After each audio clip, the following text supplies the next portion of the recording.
അരുണിനൊക്കെ ഇനിയും പറഞ്ഞ കൂടിപ്പോ, അതുകൊണ്ട് പറയുന്നില്ല. വിരമിക്കലുമായി കൊണ്ടുവന്ന ഉത്തരവിനെ സംബന്ധിച്ച് അരുൺകുമാറിന് അറിയത്തില്ലെങ്കിൽ പോയി വീണ ജോർജ് മന്ത്രിയോടൊന്ന് ചോദിച്ചാൽ മതി.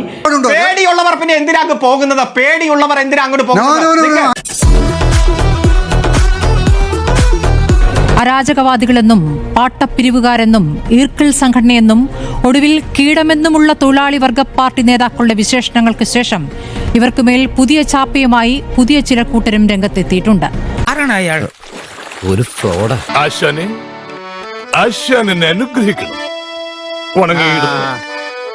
നിങ്ങൾ ഈ പറയുന്ന ഓണറേറിയം, ഈ പറഞ്ഞ പടിപടിയായി കൂട്ടിയ 7000 ഓണറേറിയം നിങ്ങൾ എത്ര മാസം കൂടുമ്പോഴാണ് കൊടുക്കുന്നത്? എത്ര മാസം കൂട്ടിവെച്ചിട്ടാണ് കൊടുക്കുന്നത്? അതിലാണ് നിങ്ങളുടെ പ്രയോറിറ്റി എന്താണ് എന്നുള്ള പ്രശ്നം വരുന്നത്. നിങ്ങൾ ഈ പറയുന്ന ഇവരുടെ അന്തസ്സായി ജീവിക്കാനുള്ള അവകാശത്തെക്കുറിച്ച് നിങ്ങൾക്കും ബോധമുണ്ടായിരുന്നു. 2014 ഇവിടെ UDF സർക്കാർ ഭരിക്കുമ്പോൾ നിയമസഭയിൽ ഓണറേറിയം 10,000 രൂപ ആക്കണമെന്ന് ആവശ്യപ്പെട്ടത് എളമരം കരീമാണ്.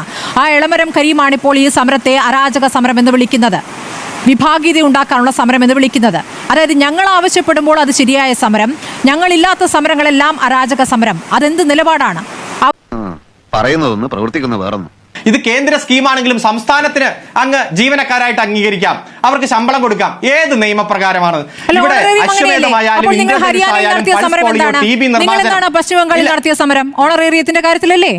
സംസ്ഥാന സർക്കാരുകൾക്കെതിരെയല്ലേ? ഞാൻ അതിലേക്ക് വരാം. Please wait.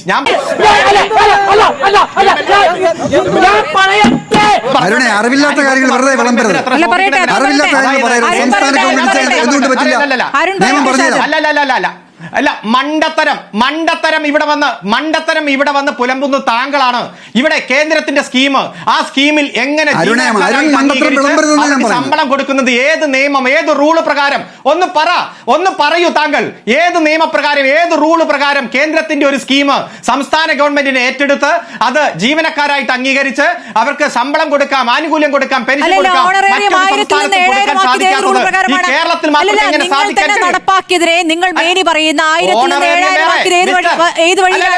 സംസ്ഥാന സർക്കാരല്ലേ? അതൊക്കെ ശരിയാ, പക്ഷെ വേറൊരു കാര്യമുണ്ട്. കേസെടുത്തു.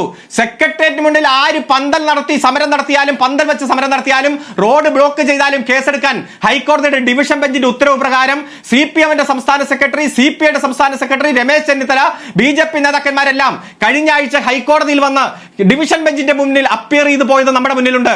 അവിടെ റോഡ് ബ്ലോക്ക് ചെയ്ത് സമരം നടത്താൻ പാടില്ലെന്ന് ഹൈക്കോടതി ഇപ്പോൾ തന്നെ കേസ് പെൻഡിംഗ് ആയിട്ട് വെച്ച് സർവൈലൻസ് നടത്തുക.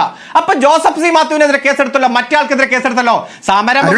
ജനകീയ പ്രതിരോധ സമിതി നടത്തിയ ഐക്യദാർഢ്യ സമരത്തിൽ പങ്കെടുത്ത ഡോക്ടർ KG താരയും MP മത്തായി സാറും ഗാന്ധിയെ പോലുള്ള അവരൊരു റോഡ് ബ്ലോക്ക് നടത്തിയിട്ടില്ല. പേടിയുള്ളവർ പിന്നെ എന്തിനാ പോകുന്നത്? പേടിയുള്ളവർ എന്തിനാ അങ്ങോട്ട് പോകുന്നത്?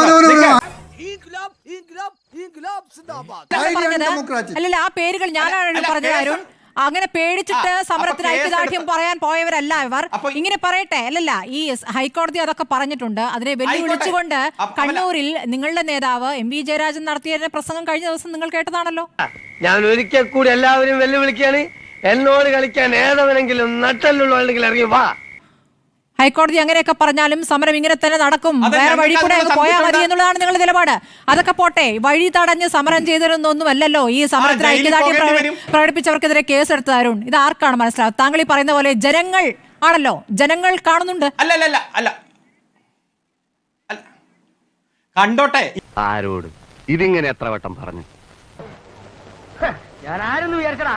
രണ്ടാമത് പെൻഷൻ പ്രായവുമായി ബന്ധപ്പെട്ടുകൊണ്ട് 62 വയസ്സെന്നുള്ള റിട്ടയർമെന്റ് പ്രായം പ്രഖ്യാപിച്ചപ്പോൾ തന്നെ ഇവിടെ പ്രതിഷേധം വന്നു. ആ ഉത്തരവ് മരവിപ്പിച്ചു. ഒരാൾ പോലും 62 വയസ്സായി റിട്ടയർ ആയി പോകേണ്ട സാഹചര്യം ഈ കേരളത്തിൽ ഉണ്ടായിട്ടില്ല. ഇപ്പോഴും 65ഉം അതിൽ കൂടുതൽ വയസ്സുള്ളവർ ജോലി ചെയ്യുന്നുണ്ട്.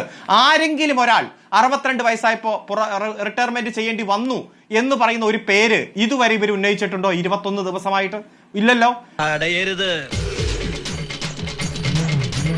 ഇടതുപക്ഷത്തിന്റെ പ്രകടന പത്രികയിൽ വ്യക്തമായിട്ട് പറഞ്ഞിട്ടുണ്ട്, ആശാ വർക്കർമാരടക്കമുള്ള അംഗൻവാടി സ്കീം വർക്കേഴ്സിന് അവർ അധികാരത്തിൽ വന്നു കഴിഞ്ഞാൽ 700 രൂപ മിനിമം കൂലി വെച്ച് പെർ ഡേ 21,000 രൂപ മിനിമം കൂലി ഉറപ്പാക്കുമെന്ന് അവരുടെ പ്രകടന പത്രികയിൽ പറഞ്ഞിട്ടുണ്ട്. വിരമിക്കലുമായി കൊണ്ടുവന്ന ഉത്തരവിനെ സംബന്ധിച്ച് അരുൺകുമാറിന് അറിയത്തില്ലെങ്കിൽ പോയി വീണ ജോർജ് മന്ത്രിയോടൊന്ന് ചോദിച്ചാൽ മതി.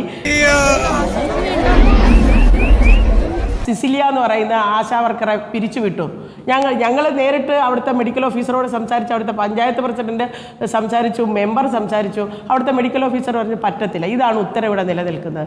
അപ്പോൾ അവരെ പിരിച്ചു വിടുന്നത് എന്തുകൊണ്ടാണെന്നുള്ള ഒരു പേപ്പർ വായിക്കാൻ നമ്മൾ പറഞ്ഞു. ആ പേപ്പർ അവർ അയച്ചു തന്നു. അതും കൊണ്ട് ഈ മിനിസ്റ്ററിനെ ഞങ്ങൾ നേരിട്ട് വന്നിട്ടുണ്ട്. മിനിസ്റ്റർ അത് നിഷേധിക്കത്തില്ല. ഞങ്ങൾ ചെന്നാണ് കഴിഞ്ഞ പ്രാവശ്യം ചെന്നപ്പോഴും മിനിസ്റ്റർ ഞങ്ങളോട് അത് പറഞ്ഞാണ്.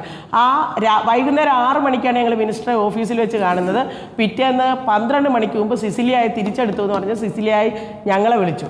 അപ്പോൾ ഇതൊക്കെ കള്ളങ്ങൾ പറയാതെ നിങ്ങൾ എന്തിനാണ് ഇങ്ങനെ കള്ളങ്ങൾ പറയുന്നത്? ഈ കള്ളം കൊണ്ടൊന്നും പിടിച്ചു നിൽക്കത്തില്ല. ഞങ്ങൾ ഉയർത്തുന്ന ഡിമാൻഡുകൾ ന്യായമാണ്. കഴിഞ്ഞ മാസമാണ് കർണാടകത്തിൽ സമരം നടത്തിയത്. അവിടുത്തെ സംസ്ഥാന സർക്കാരാണ് ഓണറേറിയം വർദ്ധിപ്പിക്കാൻ തീരുമാനിച്ചത്. സംസ്ഥാനങ്ങളാണ് ഓണറേറിയം കൊടുത്തോണ്ടിരിക്കുന്നത്. ഇവർ പിന്നെ എന്താണ് പറയുന്നത്? ഇവരല്ലേ അങ്ങ് സംസ്ഥാനം 7000 രൂപ കൊടുക്കുന്നു, സംസ്ഥാന ഓണറേറിയം 7000 രൂപ കൊടുക്കുന്നു. ആ 10 വർഷം മുമ്പ് ഇടതുപക്ഷം അല്ല CITU സമരം ചെയ്തപ്പോൾ അന്ന് 1000 രൂപ ഓണറേറിയം തികയത്തില്ല എന്നുള്ളത് കൊണ്ടല്ലേ 10000 രൂപ ഓണറേറിയം ചോദിച്ചത്. ഇന്ന് അപ്പോൾ ഇത് ഇങ്ങനെ മുട്ടാഞ്ഞ ഈ അരുണിനൊക്കെ ഇനിയും പറഞ്ഞ കൂടിപ്പോ, അതുകൊണ്ട് പറയുന്നില്ല. സഖാവേ, ഇതൊന്നും കേട്ട് പതറരുത്.